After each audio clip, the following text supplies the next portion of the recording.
pertumbuhan itu sendiri adalah perubahan fisik dari seorang anak yang dapat diukur. Iya. Biasanya diukur itu ada tinggi badan, berat badan, dan tingkat kepala. Jadi 3 hal itu yang biasanya pada penting.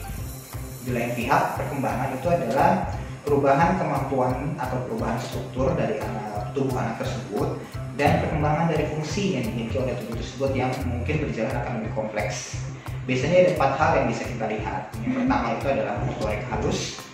Motorik halus itu biasanya tentang cara dia memegang, cara dia mencipit atau menggunakan gerakan-gerakan halus lainnya. Terus yang kedua adalah gerakan motorik kasar. Motorik kasar itu lebih ke arah gerakan yang lebih luas, misalnya dia berjalan, dia melompat, dia merangkak, ya. Terus yang ketiga itu adalah cara bicara. Yang ini sangat dipengaruhi oleh kemampuan sensoriknya, audio sensorik atau kemampuan dia mendengar. Ketika dia mendengar atau mengalami gangguan pendengaran, maka kemampuan bicaranya pun juga akan mengalami gangguan, ya. Dan yang terakhir adalah tentang sosial kemandirian, yaitu kemampuan seorang anak dalam berinteraksi atau mandiri, yaitu mempersiapkan dirinya untuk menjadi seorang yang mandiri seperti itu. Pertumbuhan atau perkembangan seorang anak itu sudah mulai dapat diperiksakan sejak dini, yaitu pada saat dia lahir. Ya, jadi ketika sudah lahir, maka yang harus diperiksakan adalah itu tadi kelengkapan tubuhnya yang pasti, ya. Apakah berat badannya cukup, berat badan lahirnya cukup, panjang lahirnya cukup, lingkar kepalanya cukup. Karena apabila pada saat lahir pun dia sudah mengalami berat badan yang kecil, panjang badan yang kecil, maka itu juga bisa mempengaruhi perkembangan dan pertumbuhan seorang anak tersebut berikutnya. Nah, jadi sejak usia dia baru lahir pun itu sudah mulai harus diperiksakan. Dan pada saat melakukan pemeriksaan pun sebenarnya harus hati-hati karena memang alat dan metode yang dipergunakan itu harus benar-benar tepat. Bisa menggunakan grafik, ya, grafik tinggi badan, grafik berat badan, maupun grafik kepala. Kita harus melihat tinggi badan dan berat badannya, lalu memplotkannya pun ke dalam grafiknya juga harus tepat. Karena kalau misalnya tidak, maka nanti akan terjadi kesalahan interpretasi seperti itu. Kalau untuk perkembangan sendiri, biasanya kita menggunakan instrumen khusus, ya, screening kartu kuesioner pra-screening perkembangan. Tapi itu yang bisa menggunakan adalah para tenaga kesehatan terlatih ataupun guru-guru PAUD yang memang sudah terlatih. Tapi untuk ibu-ibu di rumah yang selama masa pandemi ini memang tidak bisa melakukan pemeriksaan ke PAUD atau PAUD yang sedang diliburkan atau bahkan tidak bisa ke fasilitas kesehatan, maka bisa menggunakan buku KIA. Ya, jadi buku KIA ini adalah buku kesehatan ibu dan anak yang bukan hanya memeriksakan atau mencatat tentang kesehatan ibu saja, tetapi juga ada kesehatan tentang anak, di mana selain dari nutrisi, tentang perkembangan dan pertumbuhan anak pun juga bisa dicatat di buku ini. Biasanya secara general atau secara umum perkembangan seorang anak itu dibagi menurut usianya. Jadi kalau untuk usia yang paling awal yaitu 0 sampai 6 bulan, itu biasanya seorang bayi, ya, usia 0 sampai 6 bulan itu secara motorik halus dia sudah mulai bisa menoleh, menggapai ataupun memegang sesuatu, ya. Tentu saja pasti itu berdasarkan tahapan bulannya, bukan umur 1 bulan dia sudah bisa menoleh, bukan, sudah bisa menggapai sesuatu maksud saya, ya. Tapi menjelang 6 bulan dia harus sudah bisa menggapai sesuatu.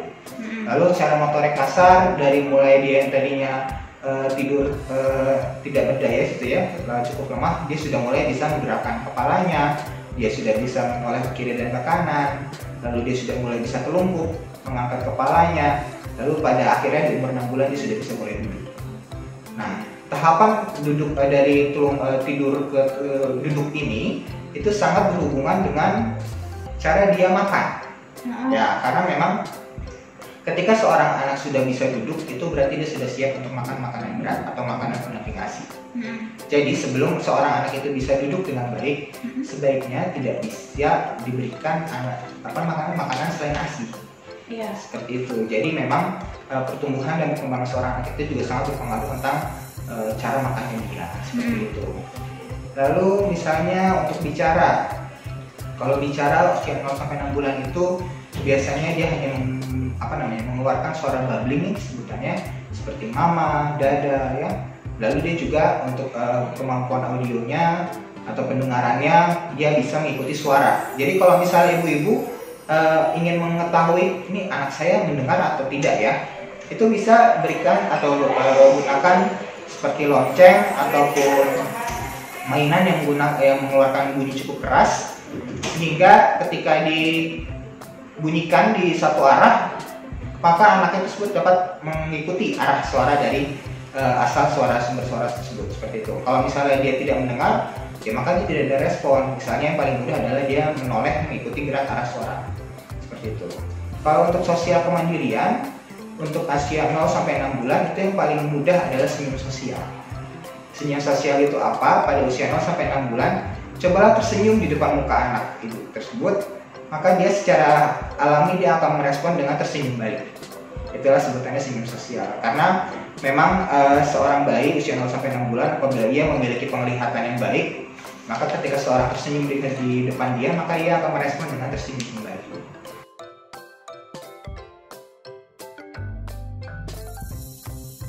Ini memang selain daripada cara dia sudah bisa duduk atau belum, yang harus diperhatikan lainnya adalah kesiapan dari pencernaannya. Oh iya. Ya betul. Jadi memang bukan berarti ketika dia sudah bisa duduk maka dia sudah bisa makan, bukan seperti itu. Tapi memang secara lebih aman, secara umum, maka kesiapan seorang bayi pencernaannya dalam menerima makanan yang lain selain daripada ASI itu sekitar 6 bulan.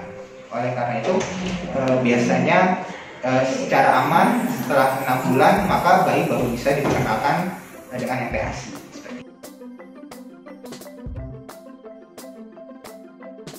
Ya, sebenarnya keterlambatan pada seorang anak itu sangat dipengaruhi satu yang pertama adalah kondisi kesehatan anak itu sendiri ya.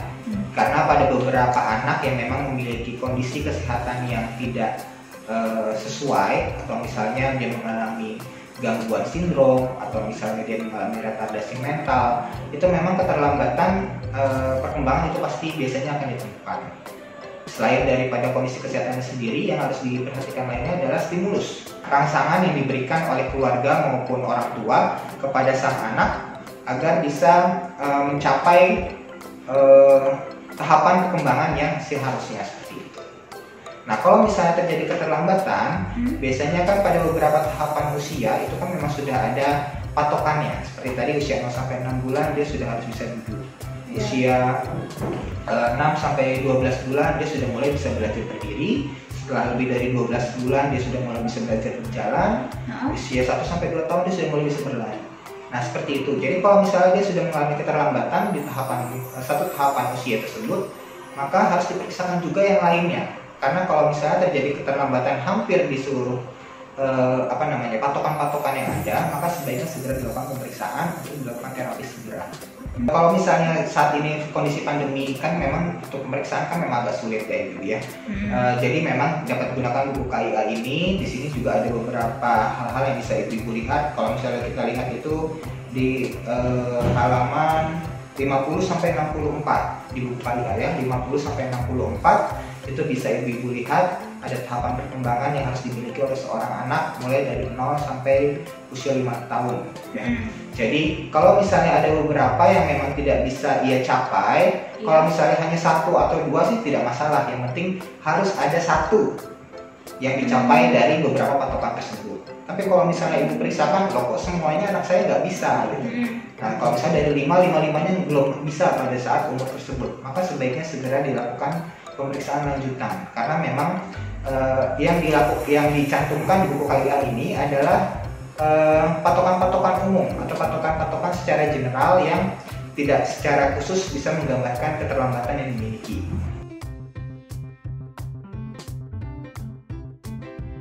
Baik, jadi tentang mengenai budaya, memang sebenarnya budaya itu kan pada beberapa kelompok masyarakat itu sangat ditanamkan bahkan sejak dini, bilang seperti itu ya. Dan itu sebenarnya benar adanya. Kenapa? Karena karakter seseorang itu sangat perlu ditumbuhkan mulai sejak dini. Jadi ketika ada budaya-budaya yang cukup baik untuk dilakukan, misalnya menggunakan tangan kanan saat memberikan barang, atau menghormati orang yang lebih tua, atau membantu orang lain, itu sudah mulai bisa ditanamkan ketika seorang anak sudah mulai bisa berinteraksi dengan orang lain. Biasanya usia 6 sampai 12 bulan itu seorang anak sudah mulai bisa mengenali orang-orang yang ada di sekitarnya, terutama pada keluarga inti. Jadi kalau misalnya dia bertemu dengan orang lain yang mungkin dia tidak kenal, itu dia akan ketakutan. Nah, setelah umur 1 tahun itu mulai bisa diajarkan mengenalkan orang lain seperti apa, bagaimana dia bersikap. Misalnya ketika bertemu dengan orang tua dia harus lebih sopan, tidak boleh berkata kasar, seperti itu. Ketika seorang orang tua itu terlalu strict, itu bisa justru memang menghambat eksplorasi seorang anak. Tapi kalau misalnya diajarkannya dengan lebih luas, dengan lebih santai, misalnya kalau misalnya seorang anak itu melakukan hal yang salah, ya makanya harus diajarkan dengan baik-baik, tidak boleh dibentak, tidak boleh menggunakan kata-kata kasar. Karena seorang anak itu sangat mudah meniru, sangat mudah menangkap informasi yang dia terima dari dunia di sekitarnya. Sehingga kalau misalnya dia bisa melihat orang tuanya berantem di depan dia, atau orang tuanya menggunakan kata-kata kasar di depan dia, itu sebenarnya secara tidak langsung akan tertanam di dalam pikirannya untuk kemudian dapat dia tiru dan dia lakukan di kemudian hari.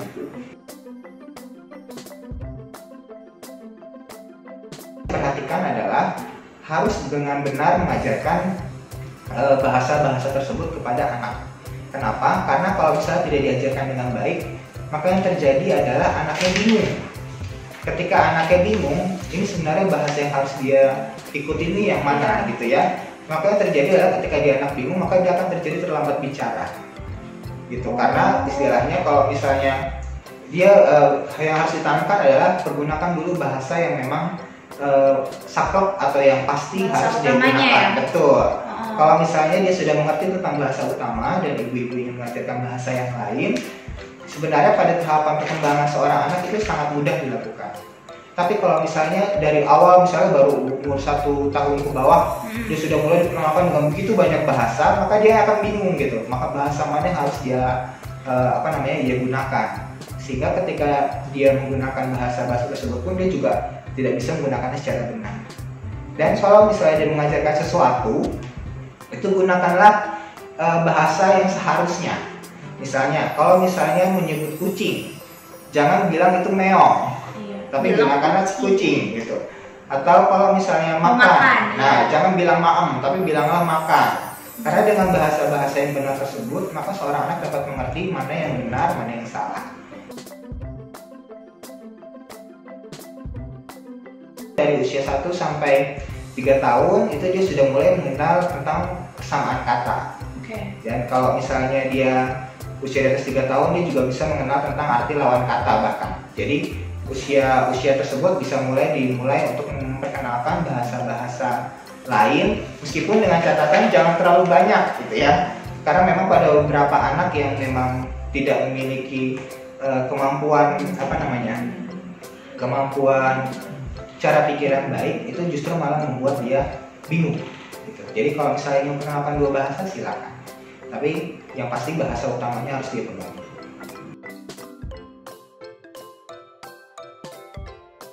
Jadi begini, kebanyakan yang sekarang menjadi tantangan dari perkembangan seorang anak di zaman milenial ini adalah mereka kurang stimulasi. Ya, karena pada beberapa orang itu mereka lebih senang memberikan handphone ataupun tontonan TV kepada anaknya. Jadi hal seperti inilah yang membuat stimulasi yang diterima oleh seorang anak itu berkurang. Kenapa? Karena seorang anak itu harus mendapatkan stimulasi secara general atau secara melalui 4 yang tadi saya bilang, motorik halusnya, motorik kasarnya, kemampuan bicaranya, sama kemampuan sosial kemandiriannya. Kalau misalnya dia hanya diberikan handphone, maka yang terstimulasi hanyalah kemampuan visualnya saja atau kemampuan dia mendengar dan berbicara. Sedangkan kemampuan yang lain tidak terlatih, sehingga dapat terjadi keterlambatan misalnya dia malas berjalan, keterlambatan gangguan kemandirian, ya, kemampuan sosial dan interaksinya juga terganggu seperti itu. Biasanya dia karena memang kurang interaksi ya dengan sosial yang ada di sekitarnya, jadi seorang anak itu sangat mudah untuk tantrum. Apa tuh? Tantrum itu adalah tidak bisa mengendalikan emosinya. Sedangkan ketika seorang anak itu berinteraksi dengan ibunya, berinteraksi dengan orang yang ada di sekitarnya, itu kan mereka bisa merasakan kasih sayang seperti apa, mereka bisa merasakan bagaimana caranya dia berinteraksi dengan orang lain. Nah, kalau misalnya seorang anak hanya melihat handphone atau melihat tontonan TV, itu kan tidak ada interaksi yang terjadi, sehingga stimulus yang diberikan pun bisa membuat dia bingung ketika harus berinteraksi dengan orang lain, sehingga yang terjadi adalah tantrum itu tadi gitu. Jadi ketika dia diajak berinteraksi dengan orang lain, dia hanya bisa teriak, dia tidak bisa diam, karena memang di dalam pembelajaran dia sendiri, dia tidak bisa memposisikan dirinya seperti apa ketika dia sedang berhadapan dengan orang lain. Sebenarnya ada beberapa pandangan yang cukup kontroversi ya mengenai pengenalan gadget terhadap untuk anak gitu. Nah, tapi kalau saya pribadi sebenarnya kurang setuju dengan pengenalan gadget sejak dini untuk anak. Kenapa? Karena yang pertama, dia kurang stimulus. Ada begitu banyak mainan yang bisa Bapak Ibu temukan di toko mainan, ataupun kalau misalnya nggak bisa yang mahal-mahal, yang murah-murah pun juga silakan bisa dibuat sendiri. Kalau misalnya mau searching cara membuat mainan sederhana di Google atau di YouTube itu juga sudah banyak, sehingga bukan menjadi sebuah halangan untuk orang tua untuk memberikan stimulus mainan yang cukup untuk anaknya seperti itu. Misalnya untuk membuat melatih gerak motorik kasar, ataupun harusnya bisa menggunakan mainan balok ataupun mainan yang bisa menyusun Lego ya, seperti itu. Nah, jadi hal-hal seperti itulah yang membuat dia bisa berkreasi, dia bisa mengeksplor dirinya, dia bisa menunjukkan aktivitas motorik yang lebih baik dibandingkan dengan hanya melihat secara statis ke layar handphone seperti itu. Sehingga menurut saya pribadi sih, untuk penggunaan gadget atau pemberian gadget sejak dini itu sebaiknya tidak disarankan. Ibu yang bekerja, saran saya sih memang sebaiknya, karena kan begini, ketika ibu bekerja itu kan ketika dia pulang mungkinnya sudah sore dan anak-anak pun sudah memang waktunya untuk beristirahat. Jadi memang tolong titipkan atau berikan waktu anak itu kepada orang-orang yang memang bisa dipercaya untuk menyalurkan energinya pada saat siang hari. Maka bisa juga disiapkan mainan-mainan yang memang bisa dipergunakan oleh anak tersebut ketika ibunya bekerja gitu. Misalkan ada begitu banyak mainan yang bisa disiapkan, mulai dari menggambar, mulai dia cara bermain bola misalnya ya, ketika dia sudah bisa berjalan dan berlari, sehingga ketika waktunya dia tidur atau waktunya ibunya pulang, maka aktivitas-aktivitas yang mengeluarkan energi besar tersebut pun sudah tersalurkan di siang hari.